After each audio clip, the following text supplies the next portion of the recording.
9 दिसंबर 2021 की रात 3 बजे के करीब कराची के सदर एरिया में मौजूद प्रीडी पुलिस स्टेशन में घंटी बजती है। सर्दियों की रात के इस पहर बजने वाली घंटी एक बहुत खौफनाक इत्तला देती है।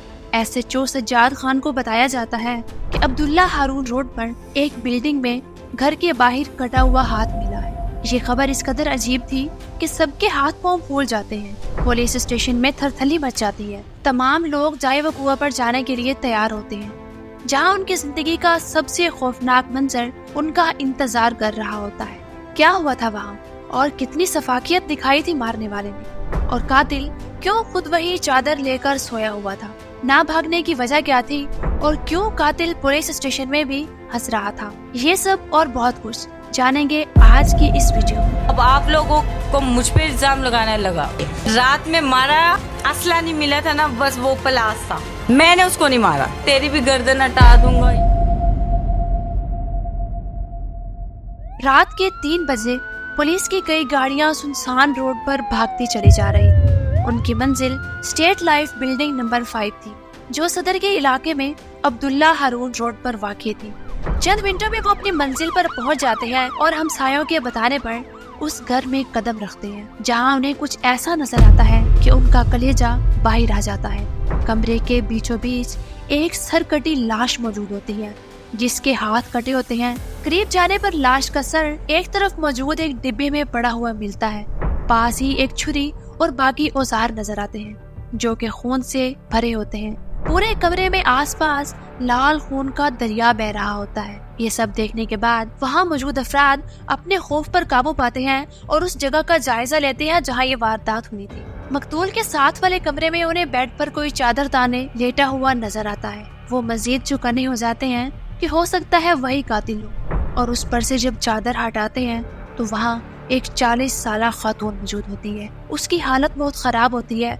उसके हाथ और कपड़े खून से भरे होते हैं और वो बेहोशी के आलम में होती है। पुलिस उसे अपनी कस्टडी में लेती है, क्योंकि हालात के मुताबिक वो खातून ही कातिल नजर आती है। लेकिन अब सवाल ये पैदा होता है कि कत्ल के बाद वो जाए वारदात से क्यों नहीं भागी, और मकतूल से उसका क्या रिश्ता था। आसपास के लोगों से जब पूछा जाता है तो वो मरने वाला शख्स 60 साला सुहेल होता है, जो पिछले 6-7 सालों से यहाँ रह रहा होता है। और वो औरत जिसका नाम अस्मा था, शेख सुहेल के साथ इतने सालों से शादी के बगैर रह रही थी। उनके घर से अक्सर लड़ाई झगड़े की आवाजें आती रहती थी, और इब्तदाई रिपोर्ट के बाद शेख सुहेल के बेटे शेख मोहम्मद शाहिद के साथ राब्ता किया जाता है, जो उसी इलाके में सदर के करीब अपनी माँ और बहन भाइयों के साथ रहता था। उसने पुलिस को बताया कि वो 8 बहन भाई हैं और उनका बाप पिछले कई सालों से उस औरत के साथ रह रहा था। उसने साथ में ये भी कहा कि वो नहीं जानता ये औरत उसके बाप की क्या लगती है। 10 साल पहले वो उनके घर आई थी और खुद को शेख सुहेल की बीवी बताकर खर्चा मांगा था। इन तमाम बातों से महसूस होता था कि रुबाब उर्फ अस्मा शेख सुहेल की कातिल थी।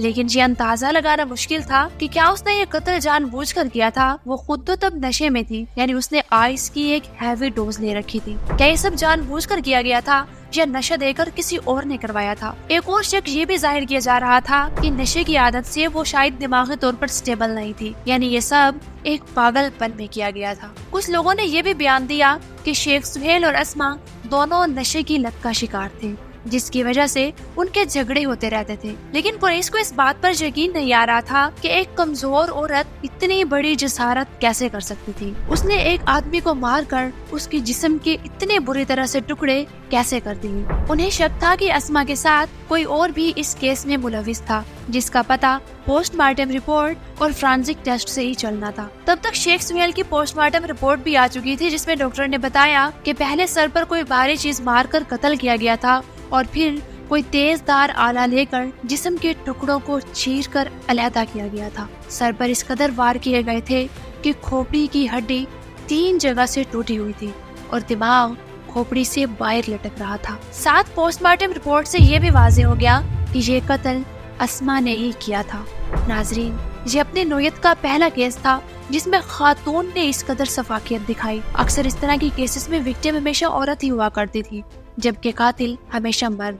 लेकिन यहाँ मामला उल्टा था। यहाँ पर कातिल खातून थी, जिसका अगले दिन बयान लिया गया اور اس نے اس بات کو مان لیا کہ قتل اس نے ہی کیا تھا۔ سوشل میڈیا پر اس خاتون کے ایک کلپ نے بھی دھوم مچائی جس میں اس نے ہنستے ہوئے کہا تھا کہ ہاں قتل میں نے ہی کیا، لیکن کچھ دن کے بعد اس نے اپنا یہ بیان بدل دیا، جس کی وجہ سے ملزمہ کو عدالت کے حکم پر فزیکل ریمانڈ پر بھیجا گیا۔ پولیس کی مسلسل کوششوں پر رباب نے ایک بیان ریکارڈ کروایا جس میں اس نے فرد جرم کو قبول کرتے ہوئے کہا کہ ہاں میں نے قتل کیا ہے، کیونکہ اس شخص نے زبردستی مجھے اپنے ساتھ رکھا ہوا تھا۔ میں جب اسے چھوڑنے کی بات کرتی تو کہتا تھا کہ میں تمہارے باپ اور بھائیوں کو چوری کے جرم میں قید کروا دوں گا اور تمہیں قتل کر دوں گا۔ ساتھ میں رباب نے یہ بھی بتایا کہ وہ کسی بے نام رشتے کے ساتھ نہیں رہ رہی تھی، بلکہ اس نے باقاعدہ نکاح کیا تھا اور ان کی ایک بچی بھی ہے، جبکہ پہلے بیٹے نے اس بات کو سچ ماننے سے انکار کر دیا اور پولیس کو بتایا کہ جب ہم ڈی این اے کے لیے سیمپل مانگتے ہیں تو یہ خاتون نہیں مانتی۔ لیکن کچھ ایکسپرٹس کا کہنا ہے کہ یہ انتہائی قدم